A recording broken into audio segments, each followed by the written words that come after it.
Another attempt at a video. Hopefully I have the lighting okay and everything, but anyway, this time I thought I wouldn't talk so much about my book, Maldene, as you all know, so much about myself, because I realize there may be some people curious about the author behind the book.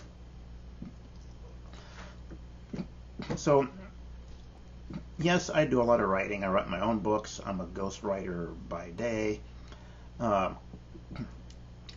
So crafting stories is pretty much everything I do, but I'm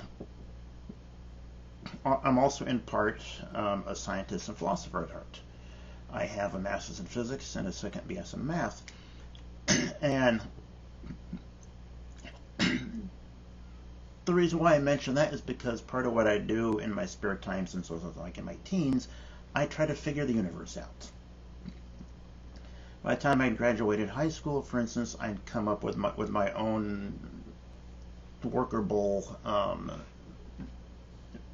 unified field theory and a replacement for the Big Bang theory.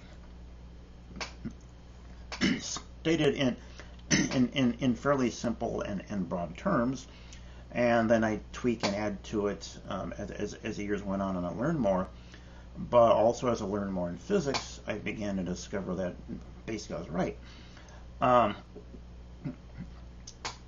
So I have a lot of that stuff I've been sitting on.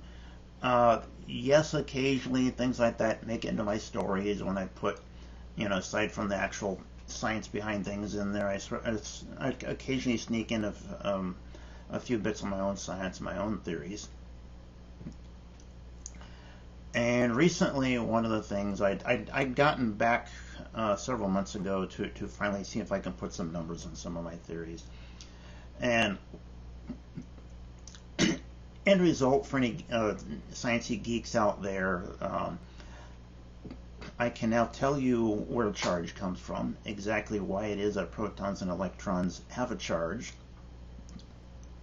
what is creating this charge, why the particles are the different sizes that they are, and why those only two stable particles are out. Basically, and I'm only half joking, I solved all the particle physics.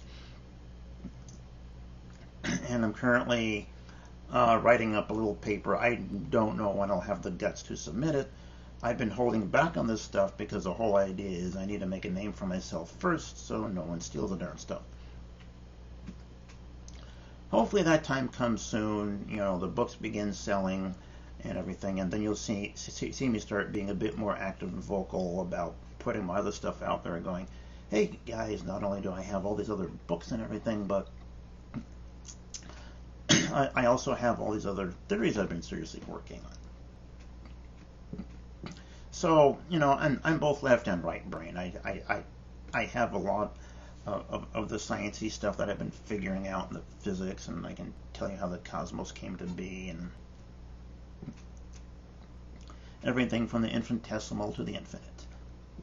And that same brain power that I devote to that, I also devote to my stories, which may also help explain why my stories are the way they are. Maldene, for instance, it seems a complete world because I did try to figure out every little aspect, as part of its background, as to what will go into that. And having a science background actually helps on that, because that means there are things I don't have to look up because I already know them, or I can figure them out based on what I already know from other things. Like, in the books, for instance, there's a thing called a funnel storm. It's sort of like you take the worst aspects of a tornado and a hurricane, mush them together, and then run.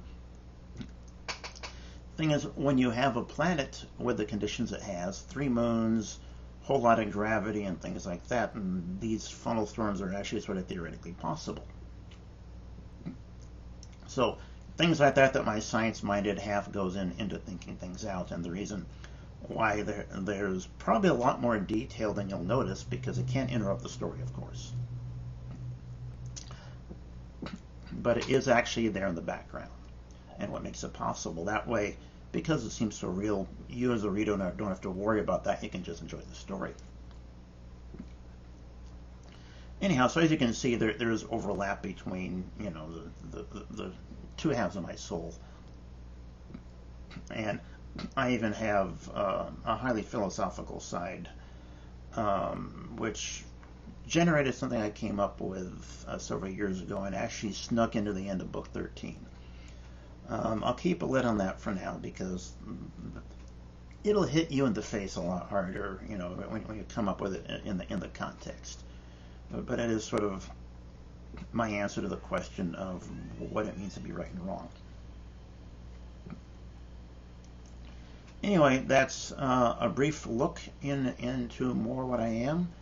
If you have any questions that I can respond to by video or post or what have you, then leave a comment, drop an email, like, pin, whatever all the other things that you can do on social media are, and then I'll get back to it and try to make a public answer.